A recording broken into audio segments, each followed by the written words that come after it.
Hello and welcome to another episode of How to Be a Movie Snob Oscar Watch 2026. Didn't see that one coming, did you? No. Put That some was spice on some it. spice. Very exciting. Yeah, I was listening to a lot of Van Hagar recently. Guys, my name's Seth, and welcome to another episode of How to Be a Movie Snob. I'm joined in the studio of movies by the movie maniac Mariah.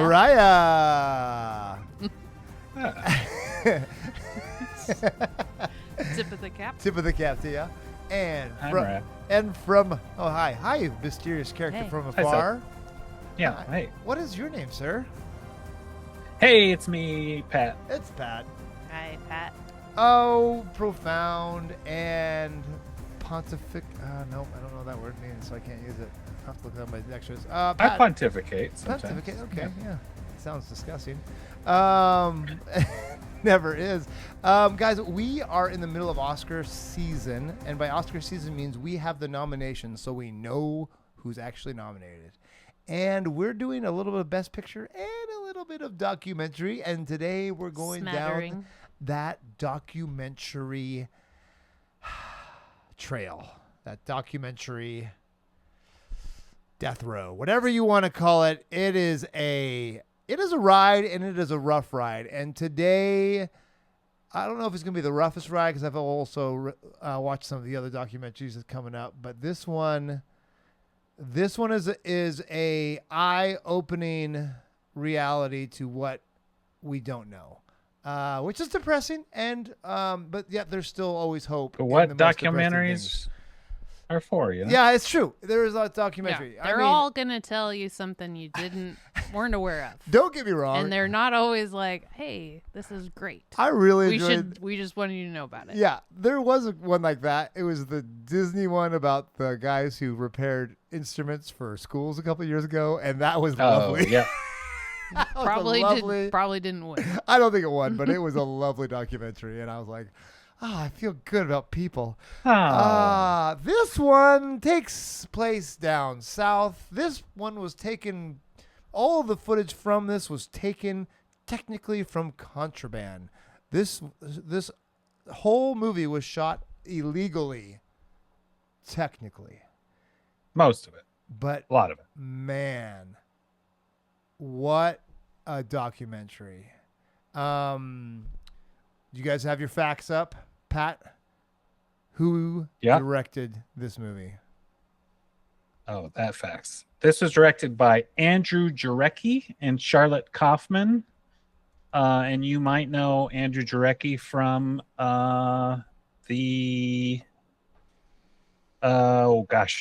it was right on the tip of my brain. The Jinx. Yes. He Yes, did yes, the yes. Jinx, Nice. which was a fun one. Yeah. Very- Anyway, there you very go. Cool. Yes. Mariah, what is the name of our movie today? The Alabama Solution. Oh, and there is nothing about this that's a solution. Oh my goodness, this movie. Okay, guys, now I am going to have to rein it in a little bit because nothing about this movie makes you feel good about humanity, except the fact that people are willing to give their lives and their freedom To for the chance for the expose. future people can have more of a chance to live a fuller life. This movie talks about the Alabama penitentiary system and the governing bodies which have put into a system that is not a safe, a just, a rehabilitating system, and it's exposing things that in a way that has never been exposed.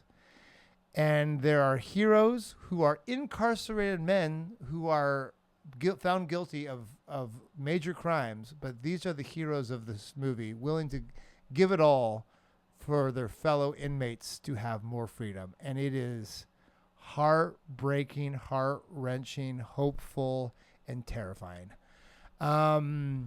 Yeah.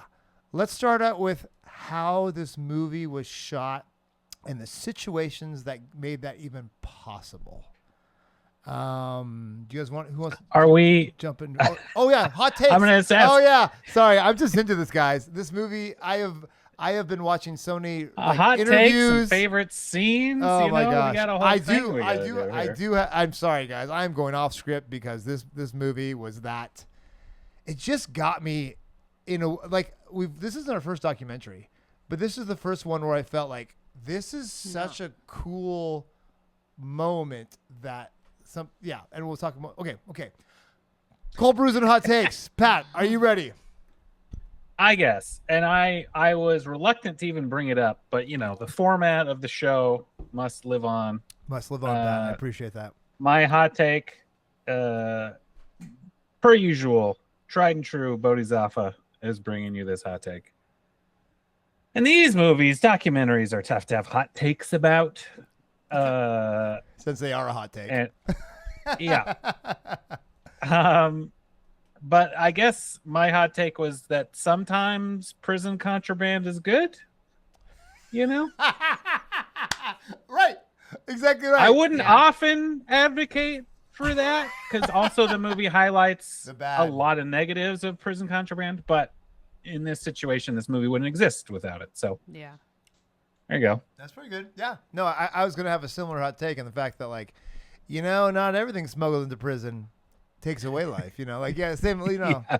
It's not all just an anvil and a cake sort of situation. You know what I mean? Yeah.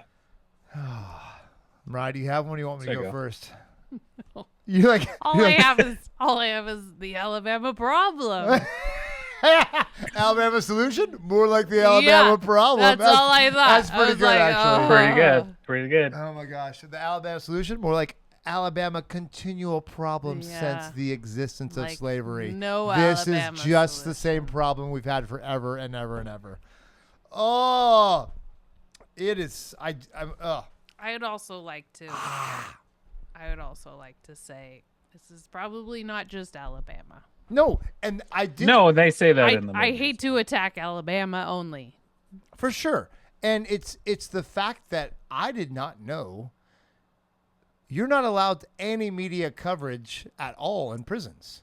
And the warden's basically like the supreme leader on high who gets to say whatever he wants and gets to do whatever, control it so he deems it safe for the situation. And I thought, wait, that's legal? That's the thing? So there's some surprising things that you didn't realize. Oh, okay, you ready for this? My hot take. Yep. Uh-huh.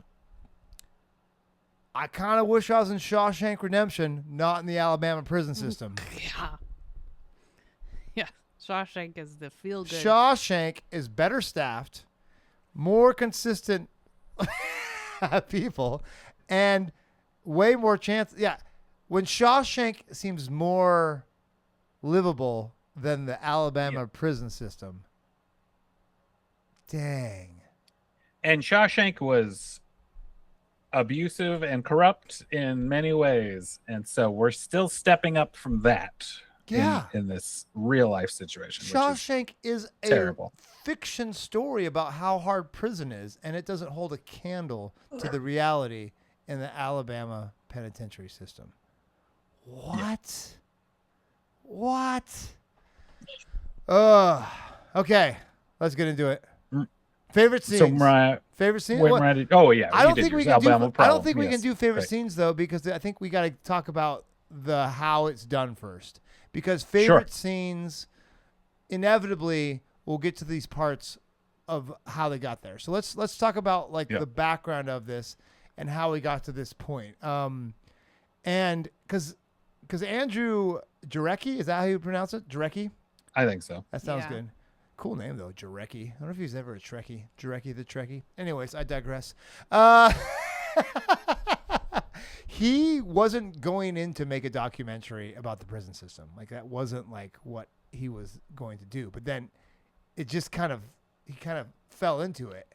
And the fact that he found out there's a lot of real bad stuff going on that I can probably come to light. And then the fact that he finds out, wait, inmates have phones? What? Pat, give us a little background on that. Wait, on which part? The phones getting into the prison and Oh, kind of sure. the prison situation that allowed that this movie could even be made. Like, just Yeah. give us a little background there, because Well- I don't want to talk the whole time, because I will just go. So I'm just going to cut myself off here. Well, I think slightly deep. taking a step back. So, as Seth was saying, the directors were there to film a revival that was kind of going to different penitentiaries. Is basically they would put on this one-day barbecue for all these penitentiaries in Alabama, which seems like a nice thing. That might have been a nice documentary. But much like the Jinx, if you just kind of keep recording and letting people talk, interesting stuff comes out. Mm-hmm. And the inmates slowly started, or not even slowly, were No. pretty aggressively saying, hey, you don't even know what's going on in here. It's really bad. And it turns out in many prisons, there is, as you've seen in all the movies and TV shows, there is a path to contraband. And that is typically brought in by the guards for them to make side money. And in this situation, along with drugs and food and cigarettes or whatever it is, also phones. So we come to learn that quite a few prisoners have access to cell phones, and sometimes multiple cell phones. When you have Yes. situations where literally they're recording themselves on other calls, you go, oh, there's quite a bit happening here. And that allowed us to have access to all this information and terrible visuals, and Yes. allowed someone to edit a movie Inside together. the prison, which we've never seen before. Yeah. Prison, like, that's why Shawshank, I think, was such a big movie, is because it's like, oh, I got to see what's going on. Oh, Cool Hand Luke, or all these like movies. You're like, oh, I get to see what's it really like in prison. Even there's a Seinfeld episode, prison. One day that'd be nice.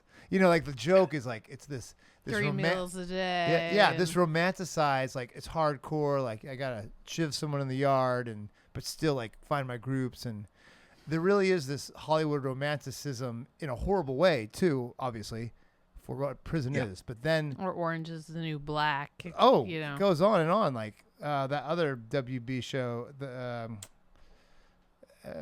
his brother Prison Break? Prison Break. Oh yeah, Yeah. I watched all those. Are you kidding me? But then this is real, and this is where it's so unbelievable, except we see it, and it doesn't feel. It feels like we're watching these characters who don't understand how bad they look when they do these things, because they can get away with it. And there seems to be such a lack of accountability in the real world that's really terrifying. And it makes you feel helpless, but yet you see people figuring out ways to get stuff done through that.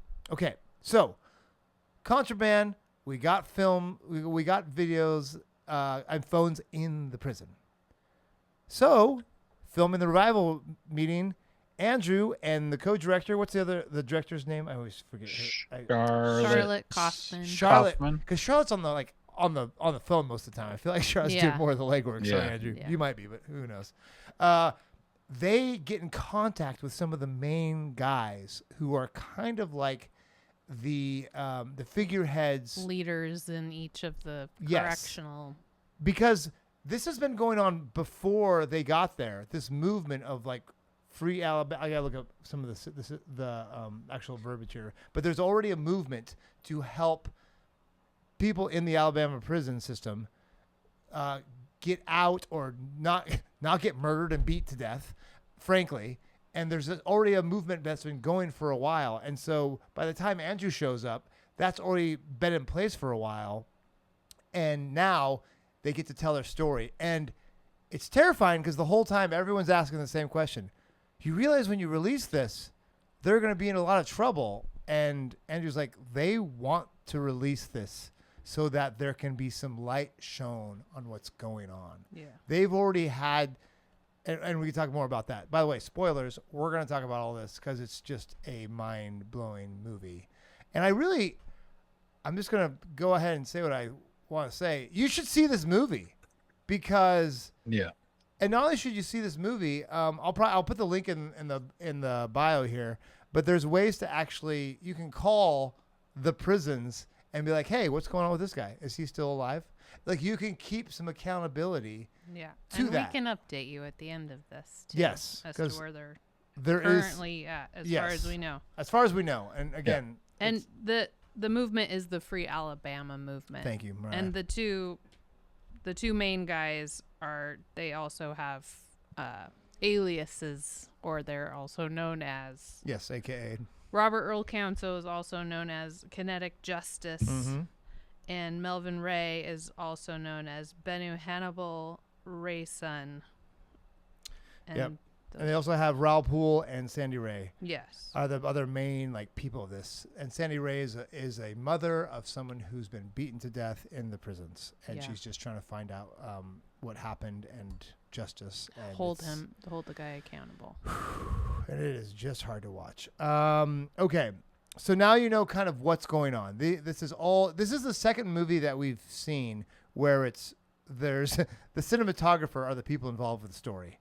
It was body cams with The Perfect Neighbor, and it's cell phones in a prison with the Alabama Solution. And it is just so... You're on the edge of your seat the whole time, by the way. This is not a slow movie. This is not slow pace. This isn't boring ever. It is terrifying, and you want to know what's going on, and you just feel sick every time there's a silence, because that's how it really was. Yeah, it's just horrific FaceTime conversations and horrific update after update, and that's all it is. Every single time it's an update, it's terrible news. Mm-hmm. And it's, the only highlights are them having, I don't know how they get these coordinated meetings together where they can all... My favorite part. That was the conference call. Spoiler Let's alert. talk That's about it. everybody's favorite part is My they're able to favorite- coordinate meetings. My favorite scene is the scene where they had the text message chain of all the different prisons in Alabama saying, I'm in, we're in. And then they start there's a work strike. And because one thing that people don't understand is how much free labor Alabama gets through its prison force, and they estimate $450 million Cents on the hour. a day or something crazy. They pay the inmates $1, and they charge the state, or they charge, and they're working at the craziest places they're working is like they're working at McDonald's, they're working at a park downtown, they're working at the governor's mansion, and that was the most like, are you kidding me? Are you kidding me? And what's most infuriating about that is Alabama has the worst rate of paroles of anywhere. Yeah, They that's don't- another stat that comes up in this documentary is a number of guys are up for parole so many times and are denied for no reason. Okay, Pat. Well, and in Alabama, you're not allowed to be present at your parole hearing, Yes. which is wild. And And no the striking speech. thing, Again, Shawshank. yeah, They can't have a Morgan Freeman speech. Yeah. If movies taught me anything, is that you at least get a Morgan Freeman speech. a striking thing, they say related to all that is, they're okay with us being in the community because we are out in the community working and stuff. They're just not okay with us being free. And that is horrifying and tragic and terrible. Oh. Yeah, Seth, I mean, again, favorite scene. Spoiler, I think the only real uplifting part of the movie, which is that montage of the early days of the strike, that was like where I go, oh, cool. Because it just feels like, righteous action seeming to work, and it's motivating. And then, and then the rest of the movie happens, and you're like, Yeah. Although this is so tough. when Robert Earl Council is finally seen again after he's been beaten, we all thought to death. Yes. Talks about all his surgeries and his and then vision. and then when his relief. first phone call to the rest of the prisons, I was like, but he's yes. still like, here I am. Let's keep going. it's so. Yeah, what so are you guys doing? Yeah. It's so good. But I'm like, I don't even know like how it's so encouraging in the backdrop of writing off everyone in prison as if they're no longer humanity. And there wasn't the part that was the most mind numbing to me was the way that there was no, and the director did this really well, showing the lack of empathy for anyone who's been convicted of anything. Yeah. And then finally, at the very last bit, the Meemaw, they call her Meemaw, by the way. People of Alabama call their governor Meemaw. And they even make a joke. He's like, well, she kind of acts like a Meemaw. I mean, she doesn't like thinks like a Meemaw. That makes sense, actually. But she finally says, we're going to build a reform prison. And she actually uses some actual progressive language for the first time ever when talking about prison. So she was at least forced this tiny little concession. Yeah. Even but though to build mega prisons. it's just building mega prisons and it probably won't say anything. But And she at doesn't least, actually build it. and they're still not being built, and they're going to cost like what did they say, like 3 times what they originally thought. Mm-hmm. Yeah. For sure. And it's lying. It doesn't.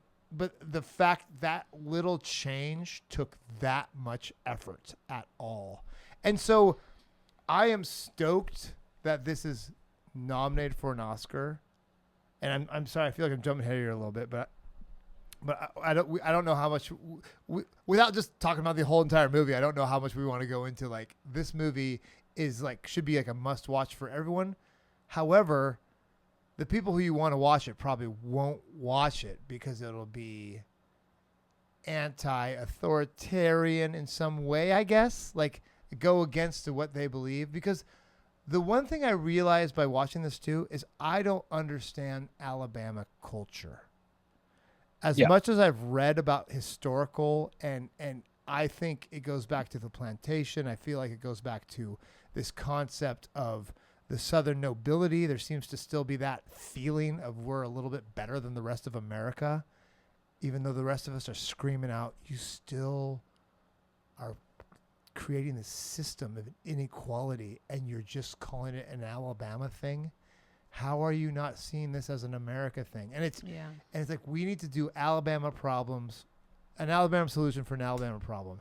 And they are just so mad that anyone tells them how to think or to point out their problems. It's infuriating. It's just, I realize it's the most American thing for us not to take any constructive criticism. I get it, but it just seems like on a completely new level. Like every Canadian listen to this, like, yeah, bro, you Americans can't ever take constructive criticism. Yeah, American exceptionalism. Exactly right. I feel like instead of us getting on our Northwestern white people's soapbox about like you guys have to do something about, we're outraged. Of course we are. This is horrible. This is awful. And the fact that there isn't a solution yet is even more terrifying, disgusting.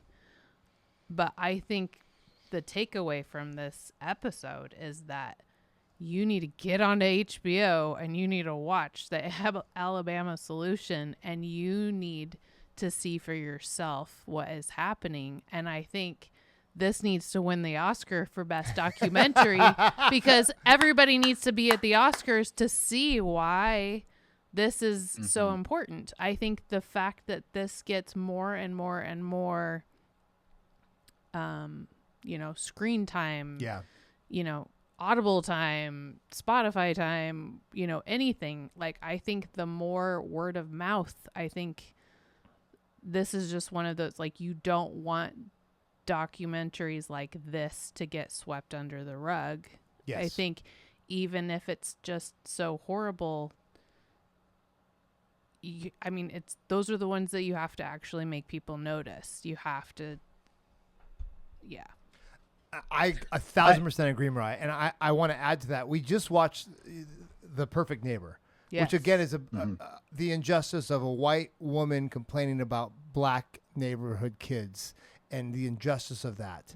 But that one was solved and the police were great and they did great things despite the arguably the laws being against the minorities in that situation. But the police and the detective work did great things. Way to kick butt, by the way. Shout out to the police and the detectives in that. Because, again, that was a very affirming thing of what law enforcement does best. Yeah. And it was beautiful and it was great. Yeah. But this movie is urgent and it's now. Yeah. This movie is life-changing for the future of people who get incarcerated, even sometimes for unjustly, and then they're stuck in a system that will kill them. Well, and the people in this documentary are in the prison system as we speak. Yes. Like, they're currently there right this second. Robert Earl Council, Kinetic Justice, Melvin Ray, Raoul Poole. Raoul Poole. Remember, like, these are the names that, like, these are the heroes of the Alabama prison system. And yes, we're saying these incarcerated men are the heroes of the story. Yeah. And so that is where this story is hopefully life-giving. And I do agree with Mariah. This one I want to have more exposure. And I loved The Perfect Neighbor, and I'm sure I'm going to love some of these other movies. Yeah. Come See Me in the Good Light is beautiful. Yes. It's bald. I It's haven't lovely. seen it yet. I can't wait. Love everyone in it. It deserves an Oscar, but this one deserves more attention Because because people can be change. helped And right now. And also, as much as I feel like it sounds like I'm trashing Alabama, which I am, of course, but this is also true in New York. This is also true in Mississippi. And they didn't mention Oregon. There's but probably maybe very it's- few clean hands. Yeah, maybe, I don't know. Maybe it's true in Oregon. Maybe it's true in Washington as well. I just don't know. So We're probably not perfect in Oregon. we're not. And I was just reading about our history. Oregon has a horribly racist history. By the way, us in Colorado are the Shocker, guys. only two states who've had Klan members as governors. Anyways, I digress. It's depressing. Pat's like, I live in Washington. Shut up. Ooh. But the lack of transparency is the issue. The lack of any recourse that's done to wardens or prison guards. Don't get me wrong. The other problem here that they do touch on, but unfortunately not as much just because of how much harm that was being done to the inmates, was the lack of guards and the lack the of gross resources. understaffing. There needs to be more money given to the staffers, not to the people building new buildings. It should be given to the staffers to give them resources to help inmates. There was not enough people to help with the drug problem. There's not enough people to stop the contraband to coming in the first place. There's not enough people to even be in the offices. There was no one in the offices. It was just this There's no empty incentive room. to not have the contraband system Exactly work. right. And these guards are overworked. And yes, these guards are also, quote unquote, the bad guy in this thing, but they're also the ones who are the victims as well, who are literally sleeping on their shifts because they're just so exhausted because they have to work overtime. So the problem is so systemic that it's not just the incarcerated men, but the whole system. And that's where it's like the lack of transparency or the ability to even have the conversation. That's crazy. You think like lawyers could talk with their the lack of ability to have any recourse was mind numbing. Yeah, I think the great thing though that this does highlight, and it's just very prescient right now, is it's so important for oversight and to shine a light on these things, and why it's important when you see stuff happening, like to pull out your camera, because what official documentation might say is often not the truth in a corrupt situation. And so having some people with more information is just so incredibly important, which again, the hot take is like, yeah, I mean, part of the movie was talking about how much drugs were still flowing through the prisons and how horrifying that was to the inmates who are already not in a good situation, and then they're going to try and, deal with that through drugs. But without the camera phones, like there would just be no way for us to know any of this. And so it's this again, but if outside journalists were allowed, if congressional or state oversight was actually happening in a meaningful way, then you would be able to crack down on more contraband, because you would have, in theory, these other avenues to do this in the right way. But without that, yeah, I do not blame any of these guys for doing any of this stuff. And by the way, one of the gentlemen, a couple of them were trained basically as law professionals by former inmates who like walked with Martin Luther King Jr. and got thrown into the Alabama prison. Like that's the crazy thing too. Yeah. Don't forget, some people are in prison for stuff that was illegal that shouldn't have been illegal. By the by. Right. Right. Some of the Yeah. offenses that they're in there for And are so benign kinds of things these days. They literally have a paper trail from the beginning of this, and they still can't fight back. That was the part that blew me away because I actually dated a girl from Alabama whose dad was a lawyer, and she always said, keep a paper trail. Like, they kept a paper trail, and they still couldn't do anything. They did it all right. They did everything they were supposed to do correctly so that they could be safe, and it didn't matter. So, yes, this movie is urgent. This movie is well done. This movie was brave on all people's aspect, all the stars, quote unquote, risking their lives to get this out there. And what more can you ask for in telling the story and in a documentary? This was it's Well, frustrating. To that point, it makes it so much more powerful that you do know who it is who's taking us through this, right? Like if it was all anonymous prisoners, it would still be powerful, of course, but there's some layer of like, well, who is this and what's like the fact that they were brave enough to put their names on this thing and their faces just shows like how important it is to them. Yeah. Knowing the risks. Yeah. Oh, kinetic justice, man. It was the hardest thing when they lost hope without their leader. That was the part that was like, yes. I just want to scream Robert Earl Council. Robert Earl Council. Robert Earl Council. He was the glue, he was the voice. He was doing everything he can to make a unjust system as just as he can through nonviolence, through hunger strikes, through work stoppage. All the things that Martin Luther King Jr. did, all the things they learned from Gandhi. It's inspiring. It's very inspiring, and it makes you think like what matters in life. And as bleak as their life is, they know they're doing something that matters, and that will hopefully change things. And they got to document it. They got to document it. Yeah, that was so.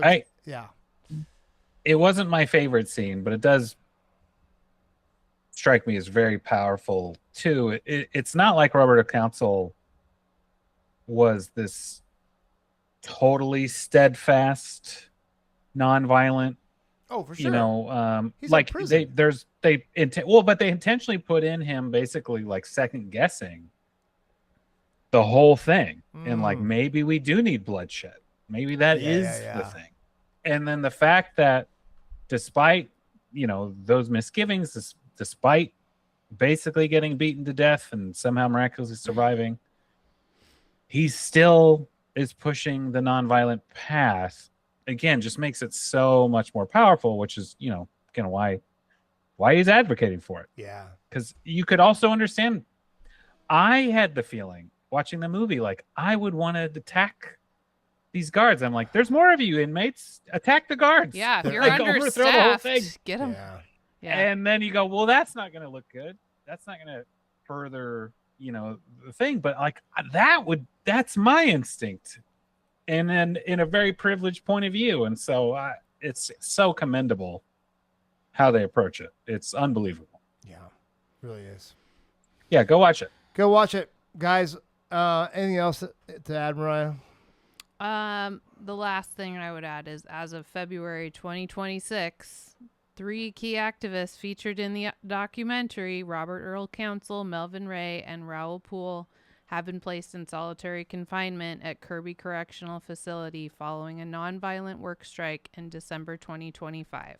And let's talk about that. It wasn't because the movie came out, because that came out earlier in 2025 at Sundance, and then it came out on HBO. But it was because they threatened to do another work strike, which takes away millions of dollars from the Alabama state coffers. And that's the reason why they're there. That's the crazy thing about it. Like, when this movie got nominated, that's when I believe I was watching, I forgot which interview, I think it was The Daily Show, and they basically said, like, well, the Oscars, it's a terrible thing. There's nothing good that is on the Oscars anymore. It's a terrible system of like picking just the worst trash out there. Mm-hmm. And it's just this hilarious, like, really. And this is like our best governor who's done the best job with the Alabama state penetration in the history of Alabama. I'm like, well, first of all, that's a low bar. Second of all, it's a very hilarious answer. It's just like, it doesn't address anything that we've asked you about and just tries to like push the blame somewhere else. I wonder where they got that medal from. Yeah. Oh, it's depressing. But they can't. It's out there now. It's out there. And they've acknowledged it, which, again, it sounds like, well, they try to push it away. Yeah, but they got to deal with it now. It's on them. Their faces will forever be known. That guy's only going to be famous because he's in this documentary, the DA. And Mima, I've never heard of her until this documentary. And so it now becomes part of your legacy that this documentary came out. And you can't get rid of that. Oh, power documentaries. It's why they deserve their spot in Oscardom. I totally agree. Totally agree. This was a horribly great watch. Yeah. I was more fired up about this than The Perfect Neighbor for sure. And The Perfect Neighbor, I was just like, yeah, because he had all the Karen vibes. But this was like let's rise up. Sweet Justice is what you got from The Perfect Neighbor. I've listened to a fair bit of Rage Against the Machine today. I'm not going to lie. I watched some Rage Against the Machine, and I watched a lot of React videos to Rage Against the Machine. It's very So Seth has a music companion for watching the documentary. Rage Against the Machine is like, it was written in 2025. It doesn't even matter. 93 or 2025. It's the same problems. It's crazy. That machine's always there, man. Always there, man. Zach, we miss you.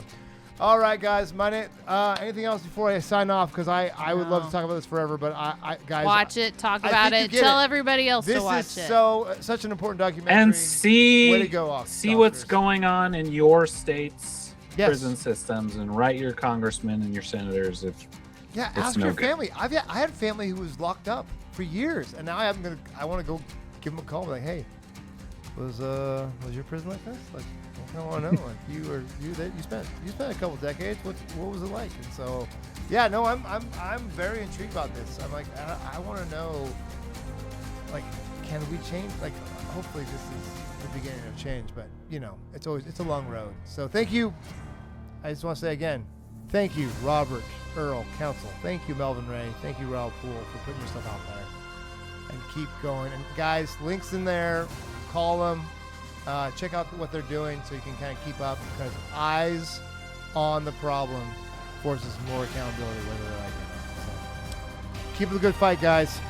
Otherwise, keep watching movies, guys. We got more coming up. This is still, I can't believe, it feels so petty to go to this, but this is still Oscar Watch 2026. Sure is. And this is movies. These are those lovely moments where movies are like, oh, this is the reality of what movies can do in real time. So that's a beautiful thing. So my name's Seth. Mariah. Pat. And we are the How to Be a Movie Snob team. We'll see you next time. Keep watching movies. Bye. Bye.